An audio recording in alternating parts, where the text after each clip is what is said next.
just learned how to do sales. We got the basic part down. You're making some money. That's great. Awesome. I'm excited for you. Hey, if this channel was able to help you elevate in your business, personal business, private business, public business, sales office, anything that you're doing, if this channel is able to help you just progress one step further, then I did my job. And that means you did your job after taking all the materials you learned from here and implementing it in your day-to-day activity. But today, you are going to learn how to replicate yourself, how to train other sales individuals, how to develop other individuals to be able to do what you can do. Because if we can't develop others, if we can't train other people to do what we do, how can we step into another situation? How can we get that promotion? We can't, because if we leave our position, it's going to create a void, and then it's going to be chaos. So we got to be able to replace ourselves, replicate ourselves, train, develop others to be able to do what you can do effectively, just as effectively, maybe even better, so that you can get that promotion. And that's what we call an exit strategy.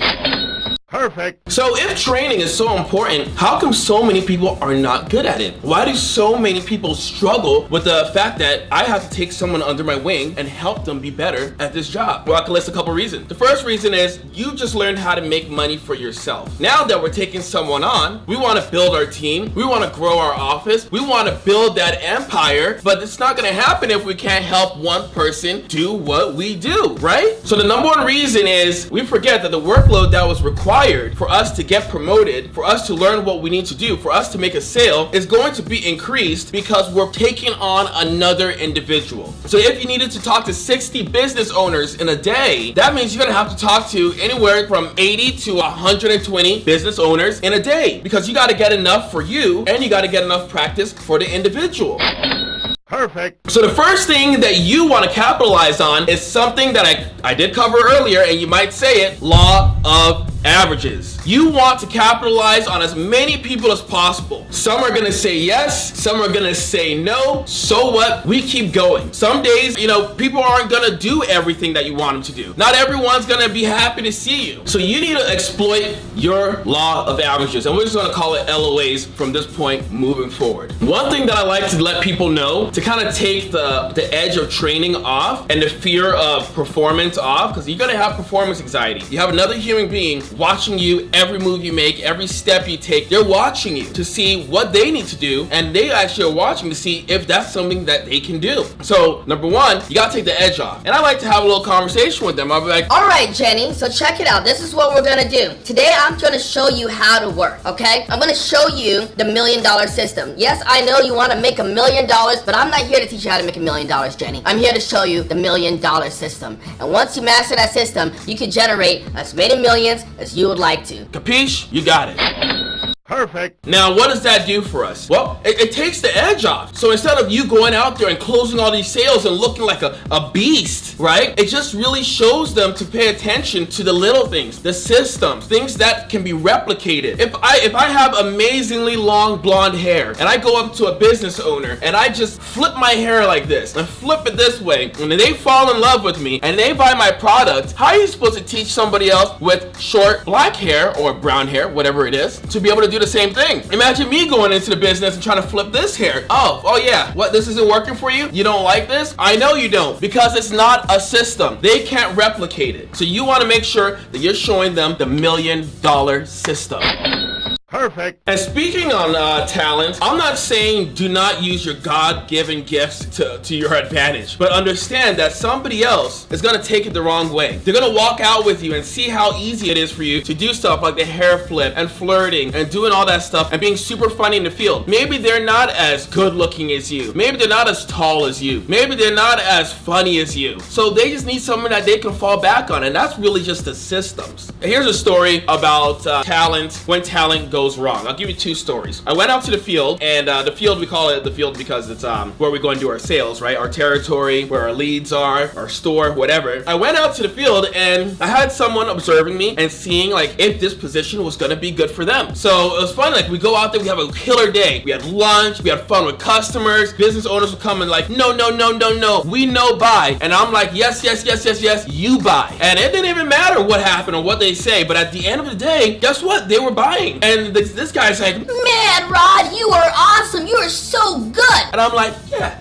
yeah, I'm pretty damn good. You're right. Keep cheering me on. Keep feeding my ego. I love it. I thrive off of it. Let's get some more. We had a great day. So this is it. We get back to the office and we do the third interview. And my boss, Liam, was like, Hey, so how did you like your day with Rod and everything? And I wasn't in the room at that time. I watched him come out of the office and I said, hey, how did it go? he's like, oh, everything went great. I said, okay, cool. He's like, Hey, I'll see you later. I'll add you on Facebook. I'm like, all right, cool, great. What happened? I go into Liam's office and you know what he says? He's like, Rod, he had a great time. You showed him a lot of money. He had a lot of fun. You painted the picture for him. He knew the ins and outs of this business, but at the end of the day, he said, I don't think I can do what Rod does. I said, what? Yeah, he's just really, really good. Sometimes he would talk to a customer and I'm like, this customer is not gonna have it. Then all of a sudden I blink and then they're signing paperwork. Like, he's really good. He's too good. And I don't know how he did it. It was like he was a damn magician. And we love magic. Everybody loves magic. But if I watch someone do a magic act and they want me to go and perform that same act in front of that same audience, I'm not gonna do it because I don't know how it worked in the first place.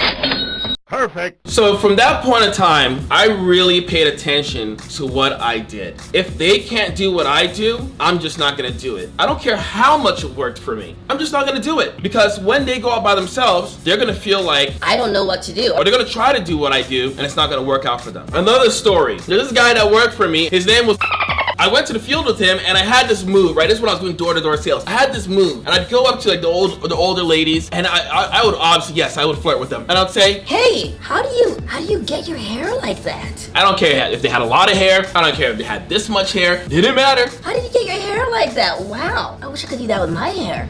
Wow, you have, and I wouldn't touch them. It's like a low force, I wouldn't touch them. I'm like, You have like so much hair. That's amazing. That's amazing. they loved it. Oh, honey. Oh, you. Oh, blah, blah, blah. All the stuff like that, right? I would get the sale. That's right, I would get the sale. But then one day I got a complaint from a customer saying that someone pulled their hair. I'm like, no, none of my reps are pulling customers' hair. Oh no. He saw me do that almost thing, and later I found out he tried to do the same jokes. Right, yeah, I did the same thing you were doing. And I said, Abdul, but I don't ever touch the customer. I never put my hand in their hair and give it a good tug. You just did that. You are lucky that the customer is not pressing charges. She just never wants you on her street ever again. That was the second story that also made me understand that people will do or try to replicate what you do. And sometimes they will not replicate it correctly. So if they don't have a 100% chance of doing it the same way that you can, you should never ever train them in that way. Remember, they're always watching.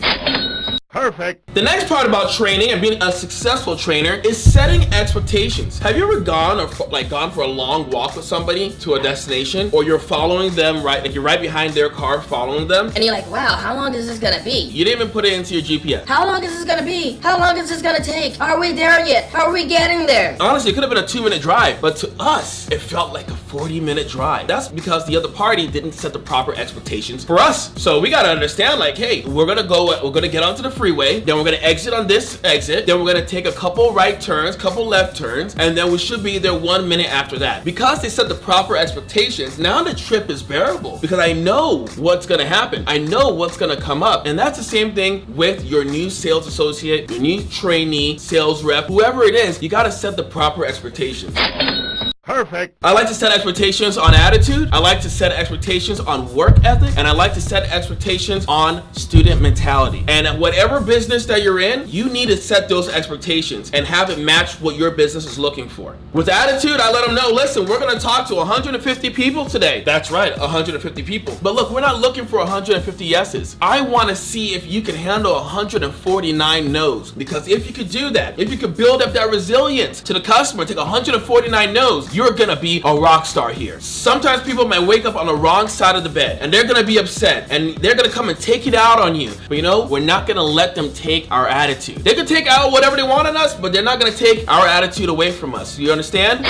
Perfect. So if I get a mean customer, guess what? They know. I told them. Today we're gonna talk to 149 people. We're gonna have people that are gonna be really nice. Then we're gonna have people who just don't care. And then we're gonna have people that just wanna give you the F you every single time they see you. You know, there might be 6 of those FU people out there. But the cool thing is, if we find all 6 of them now, we don't have to worry about 12 of them being there tomorrow. So we gotta find those mean guys as well. You check them off your list, you give them a big high five and a smile, and you say, you have a great day. That's all you need to do. Show me your attitude, resilience. That's what I want you to do. With student mentality, I want you to be able to ask a lot of questions. There are no dumb questions. It's just dumb people that don't ask questions. So ask a lot of questions. I don't care how big, how small. I will stop what I'm doing so that you have a great understanding of what you need to do to be successful here in the field, in the office, or wherever it is that you're going. And the last one is just have an amazing work ethic. Here's a story. People are gonna work a little bit less than how much you work. If I'm out there in the field and I'm going and I'm moving